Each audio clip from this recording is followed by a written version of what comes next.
Hello, everybody. Josh Neighbors here, Locked On Big 12 podcast. Today, brought to you by Omaha Steaks. Perfect holiday gift. Go check out Omaha Steaks. I am with John Williams today. It is a crossover. He is of Locked On Sooners. I am of Locked On Big 12 and Locked On. Did I say Locked On Nationals to start the show? I said Big 12, right? Yeah, Okay, it's good. Big 12. It is, look, I'm all over the place right now. It is a busy time. Yep. I'm not sure what show I'm on. There's Coach Manny Diaz just got fired. But we're here to talk about Oklahoma hiring Brent Venables. So I'm going to hit the video, John, and then we'll get to it.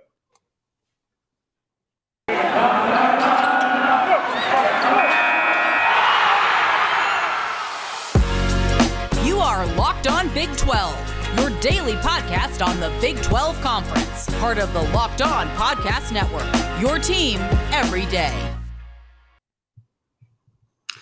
All right, that is John Williams of Locked On Sooners. I am Josh Neighbors of Locked On Big 12. We are discussing today the hiring of Brent Venables to Oklahoma. And John, after much consternation and discussion, it seemed like he was the guy. And then he was recruiting last week for Clemson, so there's some discussion. Maybe he's not the guy. And then last night, there was a plane from, I think it was Greenville, South Carolina, to Norman, Oklahoma. And it was basically a done deal at that point. How are you feeling now the Sooners have their man, Brent Venables? Feeling pretty great. I mean, if you saw any of the footage from the airport in Norman last night, Sooners Nation is as ecstatic as I am. This is a guy that's got a long history with the Oklahoma Sooners. He's a Bob Stoops guy. Bob brought him from Kansas State to Norman on their original stop. And he's an energetic personality. He's a guy that's going to bring a ton of kind of fire and fight back to this Oklahoma program. For all the things that Lincoln Riley did great, there were times where this team just never seemed to have the right energy in a game.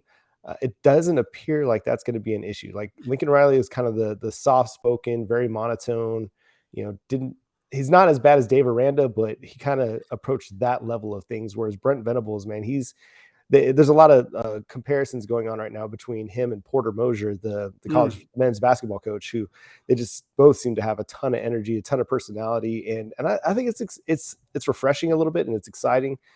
Obviously they got to go out there and perform on the football field, but I don't think there are any doubts that this team will be able to put together a really, really strong defense. And offense has not really been the issue for Oklahoma for much of the last 20 years. So this is a team that should be able to get back into contention next year.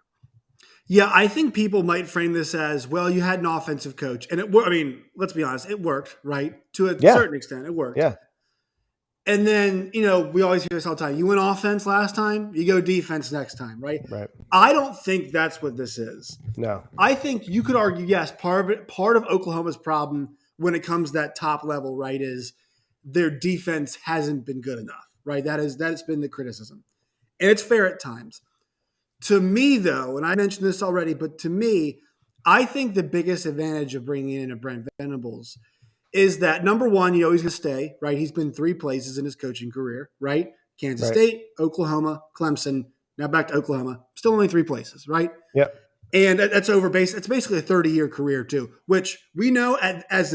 not even as a head coach, as an assistant, that's pretty remarkable. I mean, the only other person I think off the top of my head is Bud Foster, at Virginia Tech. Yeah. I mean, at that kind of level and he's turned down other jobs too.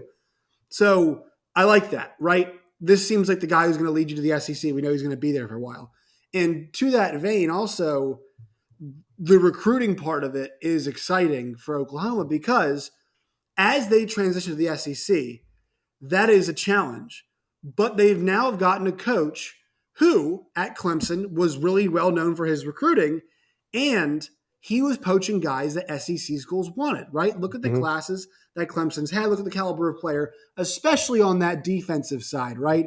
I mean, They could list all the guys from Clemson, and I mean offensive too. But he's going to be recruiting the defensive guys. All the guys that they put in the NFL and currently on their team, they have one of the best defensive lines in the entire country. And he went up against SEC teams for guys, and he won some of those recruiting battles. That, to me, is the most important element because when I look at Oklahoma on the field, we talked about this a bunch, that disconnect between them and LSU and Alabama and Georgia, and I mean, it's a disconnect for everybody, right? This is not an Right. exclusive Oklahoma issue, is the fact that as great as Lincoln Riley is, as much as we love Kyler Murray and Baker Mayfield, on defense, they don't have the same caliber of player on that side of the ball as those top programs. This is the one thing that I think could help them level the playing field. In addition to so you're going to the SEC, great. What do you need though as an SEC team to recruit those big guys? Well, how about a guy that's done it before, that's coached up a bunch of NFL players, that knows how to win those battles? Yeah, absolutely. Even if he didn't have the Oklahoma connection, he makes a ton of sense because, like you said, he's gone up against the SEC in recruiting. He's gone up against the SEC in the national title games in the college football playoffs, and they've come out victorious. Like we talked a lot about Bob Stoops this week being a guy that wasn't afraid to challenge the SEC, at least in the media. And maybe he would be the right guy to bring back and lead this team. Well, they found a guy who's also not afraid to challenge the SEC. And that's going to be huge. There for whatever, we have a lot of things to say about Lincoln Riley, whether he was afraid to go to the SEC or not. Right. Brent Venables has no reason to be afraid of the SEC. He's ready to rock. Like, this is a Clemson team that went in, and now they had great offenses at the same time, but a lot of what made them successful was the great defenses. Brent Venables has 8 first-round picks during his tenure at Clemson. Oklahoma had just 1 first-round pick in the same time frame. That's a big, big difference in the talent that Brent Venables was able to bring to Clemson versus what Oklahoma was able to get in Norman. And if you look at it, like Brent Venables' tenure as the defensive coordinator in Norman, it wasn't bad. It was really, really good. The only thing that made him leave was that they decided to bring Mike Stoops back and do this whole co-defensive coordinator thing again. He's like, why would I want to do that? I'm a defensive coordinator. I am the guy. We're having a lot of success. Why would we change it up? And it's not that he left with a lot of hard feelings or anything like that. He's just like, I'm not going to do that. Right. But you could see, if you just look at the efficiency ratings and the team rankings, the defense just dropped off after that, and it never really recovered. And as good as Alex Grinch can be and was at times, it still never really got to the same levels that Brent Venables had, even in his worst years at Oklahoma. And so you look at the reaction that he's been receiving at the airport, on social media, and this was just a home run hire for the Oklahoma Sooners. Yeah, I'm not much of the grading hire thing. I think Danny Cannell always makes a good point. He gives every hire a C+ because we have no idea what's actually going to happen. Right. And that's and to me, the performance part of it, like I think Oklahoma fans, the hope is that he does well, because I think that recruiting part's the edge. Because I could see a situation where he's a first-time head coach, and there is a little. I mean, Dave Aranda, his team's 11-2, and they were 2-7 last year, right? Mm-hmm. Now, I don't think we're going to see any 2-7s at Oklahoma. That's not what I'm saying. But if they by chance tossed a 7-5 out there in his first year, right? Not good, but this is one of those things where the timeline to me becomes curious, right? If you're an Oklahoma fan, and John is an Oklahoma fan, so we cover his team, do you want to go to the Southeastern Conference right now? I feel like now, I know you make more money if you went next year or the year after, as opposed to 2025. If I'm an OU fan, I kind of want to let him get his feet under him a little bit before we go over to the SEC. I think that might be the best thing for them, although there would be a shortage, I guess you could say, financially from what you'd make in the Southeastern Conference. I mean, I think whether it's next year or it's 3 years from now, you're going to run into the same problem. You're going to have an adjustment period that takes place because the level of competition steps up. At the same time, you're really only talking about that top tier of teams that Oklahoma will be contending with: the Alabamas, the LSUs, Florida to a little bit of a lesser extent. Georgia is up in that upper tier. And so those are the caliber of teams that Oklahoma is going to be competing and contending with. Now, they're not ready to contend with Alabama or Georgia. Right. But I think they're in that next tier of SEC teams. They can compete with a Florida and LSU. And so just depending on scheduling, I mean, you could still theoretically be right there in the SEC title hunt if you go next year. Now, a lot of that's going to depend on whether or not they do retain Caleb Williams. That's going to be huge, because if they don't, then you're looking right now, your starting quarterback's probably Micah Bowens, who was a Penn State guy, transferred to Oklahoma. Maybe a Ralph Rucker or Ben Harris, or you're just hoping to snag somebody in the transfer portal. And I mean, there's so many guys available right now. Yeah, and so there's a chance. I mean, if this were going to be the case, I would be all about Adrian Martinez from Nebraska. That's just a side note. But just because he's a grinder, man, he's a competitive guy. But I mean, it doesn't matter to me. Like, so much of it is just going to be, there's going to be an adjustment period, whether it's now, whether it's next year.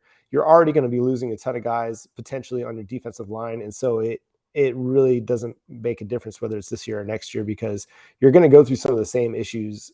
You know, the competition level is higher, but you got to get in there and you got to start competing. I mean, there's no reason to wait. If you're ready to go, if all the financial things and the contracts work themselves out, just make that jump and do it. Now, I say that knowing that I'll be losing the relationships I have here with Locked On Big 12, and that is sad. So hopefully they kind of put it off a year or two, but I can understand. We'll still have you. We'll still have you, John. You can still come and give your thoughts on the Big 12 if anything is burning on your mind. Right. I want to talk about a couple things you just said there. First, quick word though from our sponsors. Today's show is brought to you by Boost Mobile.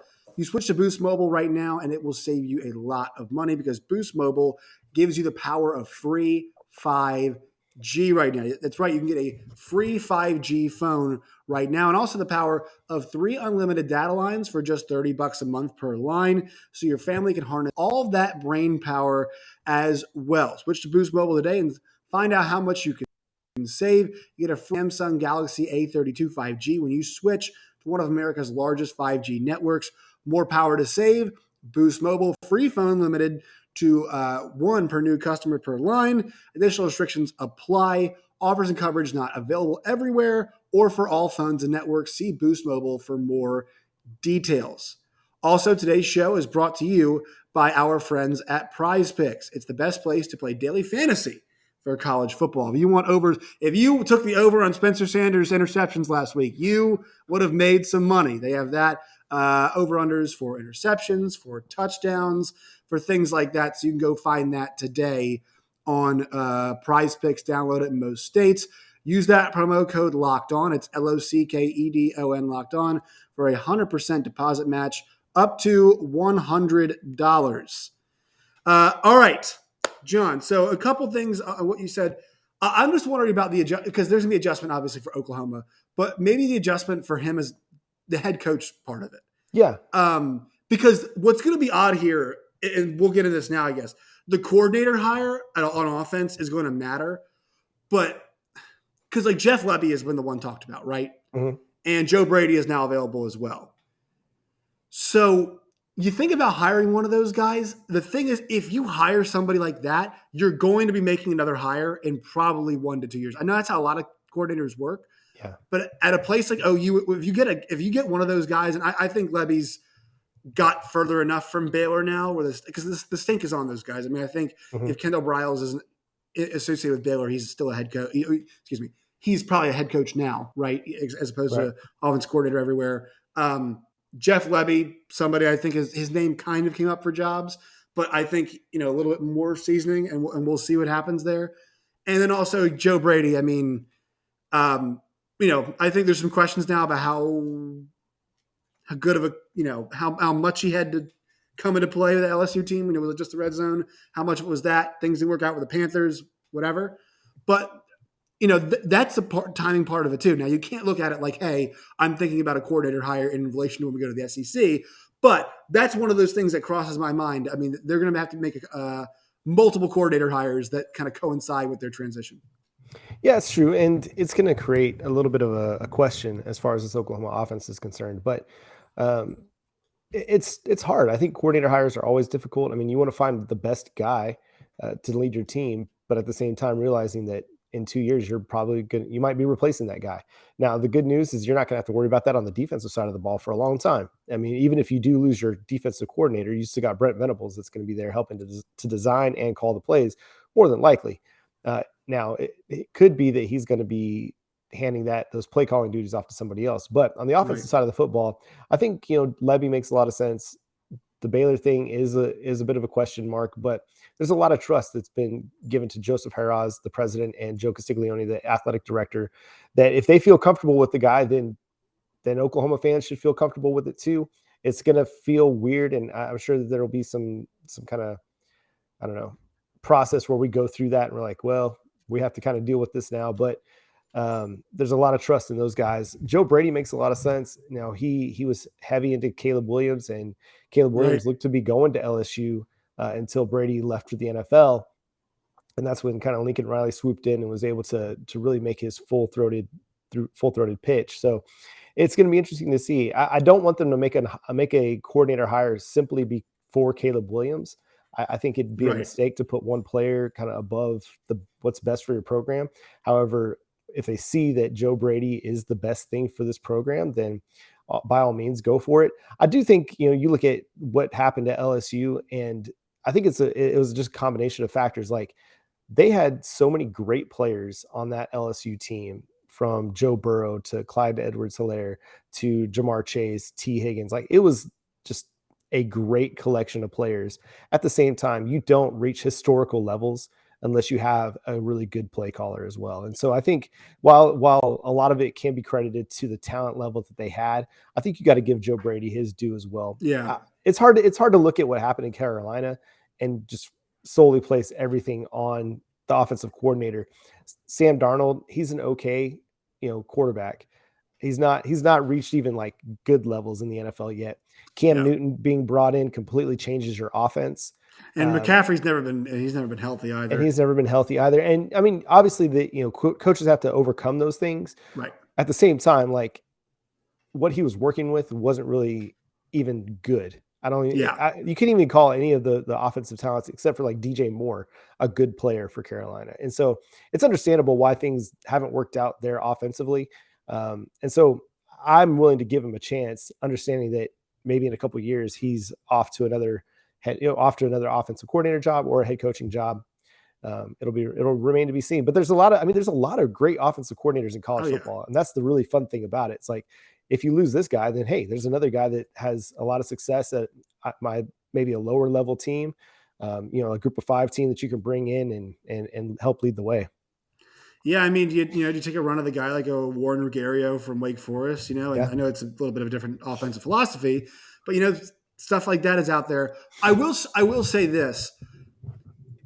So to your point of picking a coordinator for Caleb Williams, like, you don't do it for one player, but I would say picking a coordinator to show top level quarterbacks like Caleb Williams that just because Lincoln Riley's gone does not mean that Oklahoma is a less desirable place to play quarterback, if that makes sense, right? 100%. So you're not picking for Caleb, but you're picking for guys like Caleb. Right. And I think Levy's an interesting case because he ran an offense and called the plays this year for Matt Corral, right? And that was, I thought their offensive play calling this year was super interesting. Did not like it at times, and I loved it at times. Tennessee game, ran Matt Corral, and it was Matt Corral doing it, but like ran way too much, right? Yeah. Is that something that you want sometimes with your quarterback always? And also, I thought they did more with less than they've had in the past. A lot of injured receivers and whatnot. So it's been interesting. I like the way that he worked through some of those problems for Ole Miss this year and got them. Ole Miss 10-win season, regular season. Yeah, doesn't happen. And that offense, there was no AJ Brown, right? There was there was no DK Metcalf. Dontario Drummond's awesome, but they didn't have the normal Elijah Moore's. They didn't have those kinds of guys this year, and they're still really effective offense. That's where I'd look first, and obviously that was what the report was. But yeah, I think that's curious. One more other thing I do want to touch on. Porter Mosier's shown it. I'm sure you saw the video the other night of him getting psyched up with the fans. Yeah. The vibe around Oklahoma football, from our perspective, is about to change. And this covering the team. I work for the Big 12 for Sirius through their channel. Work with Gabe Eicher, Chris Plank, and Holly Rowe obviously works at Oklahoma sometimes, and they go to their games. Really buttoned up to a fault, to a fault under Lincoln Riley. Yeah. That's going to change. I don't know how much Brent is like Dabo, but he seems he's very boisterous. He's very happy. He's very exciting. Mm-hmm. And I think that's a change that's going to be for the better. And I expect this to happen, unless, it could not, but I expect things to open up a bit more. And that's good for your program when people are writing, all you have to do is just be likable as a coach, and people are going to write good stories about you. Brent Venables doesn't have to coach a game, and people will be writing stories, this is the guy. He's brought the energy, the juice. And look, that stuff might be fake, but it's good. It's good, right? Right. being 0-0 and having stories about how much energy in the defense and, about, they're singing in practice and they get to pick the music in practice, like stuff like that. You know what I mean? Mm-hmm. And you see, I forget the guy's name who holds him back on the sideline, but I'm sure you've seen the pictures. Oh, yeah. There's a guy who is like holding him back always. Yeah. That's the kind of energy we're going to see. And right. It's not always positive, but Matt Campbell does it too. And look, we love Matt Campbell. So Yep. I think that vibe from the media perspective is going to change, and that's going to help Oklahoma's image. And I think that's important as they go the SEC. And I think it's just important in general because, we're in this weird time in college football where I think when Lincoln Riley left, I think a lot of Oklahoma fans were asking themselves, where do we sit as a job, right? Mm-hmm. What is the public perception? Was this job elevated by Lincoln Riley and Bob Stoops? The quality of it? And things like public perception are really important. So that's one thing I think is going to be interesting. What are your thoughts on that? Yeah, I think it's going to be, it's a good hire from a personality standpoint. I think it does bring a little bit more, like you said, juice to just the out front perception of Oklahoma football. Lincoln Riley, like you said, was buttoned up. He just didn't display a lot of personality at times. And, there were times and did not do interviews. No, didn't do a lot of interviews. He closed practices a lot of times. Like even for the scrimmage that they had in August, no media was allowed. There were no players to talk to afterward. It was very just very shut down, just never really gave media people a big vibe. Now that's the coach's prerogative. At the same time, It's not going to, do you any favors in the eyes of the media. I don't know. Also an ambassador for the school and the program. Yeah. And that part of it too is important. And I don't think he's ever leading. He's done more interviews in the last week than he's done. It feels like his entire career at Oklahoma, doesn't it? It does. He's definitely trying to get out front there at USC. At the same time, he's got an LA media market that wants to throw flowers at his feet for coming to USC. Things are a little more critical in Norman. People are willing to they'll heap praise on you when things are going well. When they're not, they're going to criticize you. And I don't know if that played any part in it. He didn't like the critiques, even when they were winning games.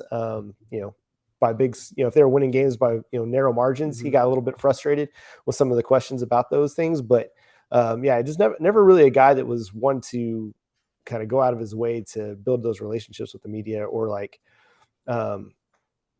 help the media get to know him better. Never really seemed like somebody who was trying to embrace the local. I was in a Twitter Spaces with some guys that have covered the team over the last couple of years, and that's one of the things they talked about is they never had a private communication with Lincoln Riley, whereas under Bob Stoops and in the previous years they were able to chat with him via text or a phone call or whatever, but that wasn't the case with Lincoln Riley. And so he was an outsider. He just kind of came in. He wasn't an Oklahoma guy, came in from East Carolina, not really a Bob Stoops guy either. And not every coach has to be a Bob Stoops guy or a Barry Switzer guy, but somebody that is going to fit the kind of the personality a little bit better. Bob Stoops, he's got a strong personality. He's a character. He is. And it's great. And it's worked so well for him. And that's what so many people love about him. And I think that's what Brent Venables brings back to the program is somebody who has a personality that is going to shine a really positive light on the university. And it's going to be very pro Oklahoma going forward. We saw in some of his comments last night at the airport, and, he's talking about there's only one OU and just talked about how excited he was to be back. And, there's somebody, I think it was Nate Feckin on Twitter, posted an interview with him when he left the job in 2012, just talking about how great Oklahoma is as a program. And I think that just speaks volumes to just his affinity for the University of Oklahoma. And I think that's why so many people have received this with such glowing remarks about Brent Venables, is because it's a mutually embraced situation where it wasn't just handed to a guy. He had to interview for it. He's been away for a while. And he's kind of the guy that everybody wants. So it's exciting. And I don't know what this is going to look like on the football field, but I think a lot of people, myself included, think it's going to look really, really good. Yeah, I'm with you on that. And it was even things like Holly Rowe couldn't even get Caleb Williams for an interview after one of the games, right? And that's going to, in my opinion, that's going to change. That's going to change. And look, he was there for Clemson's, for when Clemson became Clemson, right? Yes. And to do that, there is a certain, to you had to make a pitch, right? The little old Clemson thing, but like there was a public part of that where he saw what Dabo's personality did for that program, right? And I mean, I'd love to know what he's, if you ever get him in a room by himself, say like what percentage of the actual coaching, Dabo did. But like in terms of selling a program, I mean, we think Dabo's an excellent coach, and that's part of it. I think that salesmanship, in addition to the good coaching, could rub off. One more quick word from a sponsor here, and we'll get you out of here, John, after this. Omaha Steaks. They've got a great deal right now going on at their website. You get like 24 entrees for $99.99. Wow. 4 bacon wrapped filet mignons, 4 boneless chicken breasts, 4 Omaha steak burgers, 4 gourmet jumbo franks, 4 individual scalloped potatoes, 4 caramel apple tartlets, 1 signature jar of seasoning. And also, if you do that right now, you will get 8 free steak burgers as well. So extra in there. $99.99. Just use promo code college right now at Omaha Steaks. I will be partaking in that deal myself.